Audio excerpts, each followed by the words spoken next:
Of course, not just from Alastair, but from the wonderful, wonderful audience here in Manchester as well. I'm standing just outside the auditorium here. We're going to be seeing a lot of people filtering out. We're going to be getting a lot of views from the audience, hopefully from some people that asked questions as well as those that didn't. But before we get into the punters in the audience, I'm delighted to say that I'm joined by the chairman of the 1922 committee, the returning officer, indeed, Sir Graham Brady. Sir Graham, I know you have to be studiously neutral in this contest, but just from that observer's position, how is this contest going? Is it going in the way you expected it to?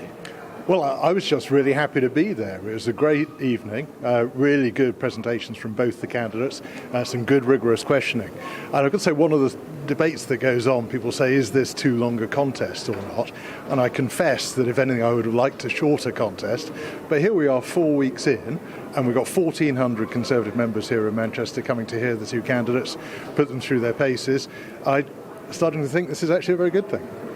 A lot of people are saying that it's a bit repetitive, that this process was potentially too truncated in that first week, that we whittled through all the many candidates that the Conservative MPs had the opportunity to see. Potentially some members would have liked to see some more names through to that final ballot. What do you make of those criticisms of your process? Well, it's not my process. We have a constitution of the party. It gives the 1922 committee a duty, which is to provide two candidates that will go to the party members. So, of course, some people say we'd rather have 3 or 6 or whatever number. That is what we're charged with doing. We did it in a good, rigorous and efficient process. It took 8 days from start to end. And I think pretty much all of my colleagues, as far as I'm aware, all of my colleagues in Parliament, think we did a good job. We ran a good, free and fair process. And today's evidence, we got 2 very good candidates out for the party and the country to choose between. Well, Sir Graham, thank you very much. I'll let you get to it, because also standing by, we have the Liz Truss supporter, Jonathan Gullis. Now, Jonathan, you were elected in 2019. What makes you support Liz Truss? What makes you think she is the person to lead the Conservative Party to another election victory? Well, first of all, what Liz is talking about is about creating growth in our economy, and creating growth particularly in those left-behind areas like Stoke-on-Trent, North Kidsgrove and Tork. Those investment zones will build upon Stoke-on-Trent's fantastic Ceramic Valley Enterprise Zone, which has already created 2,000 jobs locally and is growing further, as well as the 500 Home Office jobs and the up to 1,400 jobs that are going to come at Chatham Valley West. So by Liz bringing deregulation down, by making house building easier, by investing in that infrastructure, Stoke-on-Trent can really have another revival. I know Manchester claims to be the beating heart of the Industrial Revolution. I would argue Stoke-on-Trent was, obviously with the pots and the pits that we had in our local area, and I think Liz gets that, as well as maximising Brexit opportunities. I'm in a 73% Leave seat. Liz understands what Brexit was about. She's fully embraced what it's about and wants to deliver on making sure that we get those Brexit opportunities that are so desperately needed, not just for individuals but for business as well. Well, Jonathan Gullis, thank you for joining us here. Now, before we get through to some of the other people in the crowd, we do like balance here on GBNews, so I'm going to ask the crowd, do we have a Rishi Sunak supporter here that we can grab? Sir, what did you make of Rishi Sunak's performance tonight? If you mind standing there. Well, Sunak's just the better communicating, better debater than Truss. Truss, she can't string a sentence together. She's like the British Joe Biden, you know what I mean? But I just think Sunak comes across better. So at least me, he's more likeable. I can't connect to Truss at all, but yeah, that's about it. Wow, strong words there. Thank you very much, sir. We're going to swap you out. Hello. Now, you're obviously supporting Liz Truss. You're holding a sign. What do you make of that criticism? Liz Truss, how did she come across for you? I mean, personally, to me, she came across well. I'm from Blackpool, which is an incredibly deprived area in the north. I went to a school that didn't get the same opportunities and talent was wasted. So I appreciate what she's saying there, and totally agree with the Margaret Thatcher quote. If you want something said, ask a man. Want something done, ask a woman. Fantastic stuff. Thank you for joining us. Well, we have a Ready for Rishi supporter here. And what did you make of his performance today? I thought it was spectacular, as always, and that's not me being biased. He is just pragmatic with his approach, and he answers all the questions, and he just puts it bluntly. And I think his policies are what we need to tackle the economic crisis, especially now that we're entering a recession, and he's got the plans. And for me, inflation, it's increasing, and I think reversing the national insurance cuts, that's not enough. because it's going to run out due to inflation. Well, thank you very much for your views. Sir, what did you make of this evening?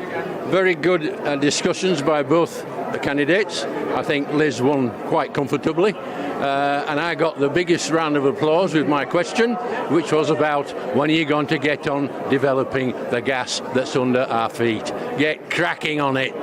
Why do you think the audience related so much to your question there? Thunderous applause for fracking, for British energy. Why do you think that was? Because they understand that we need energy security. And as I said, we need an abundant supply of cheap, reliable energy, because without it, you can do nothing. You can do all the spouting and talking that you like, but you can't achieve anything, because energy is the fundamental of any modern economy. Really good stuff. Thank you, sir. Really appreciate your time. And we watch, me and my wife here, we watch GBNews all the time. Fantastic. We love to hear it. We love to hear it. Thank you so much, sir. Thank you. Hi, Tom. Hello. Hi. What did you make of today's proceedings? I thought it was excellent. I thought both candidates put themselves forward very well. I'm slightly undecided, so I wanted to come here today to see the presentation live. Did it help you make up your mind? Absolutely. I wanted to get up and ask a question. I'm from the Northwest. I'm from Lee.